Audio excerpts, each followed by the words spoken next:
Magandang umaga sa inyong lahat. Para sa Uno Balita, Bulkang Bulusan magbuga ng asyopre, inuulat ni Pedroso Glicerio III. Magandang umaga. Bulkang Bulusan bumuga ng asopre. G13 ton lading asopre ang ibinuga ng Bulkang Bulusan sa Sorsogon ayon sa Pebbles. Pinagbabawalan ang publiko na lumapit sa Bulkang Bulusan sa pangambang maaari pa rin itong bumuga ng phreatic eruption.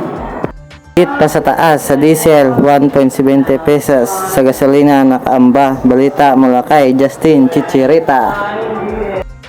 Naman ng 4 peso gasolina 1.70 nagkakumaba ng naman ng panibagong pagtaas sa mga presyo ng mga produktong petrolyo sa bansa sa susunod na linggo.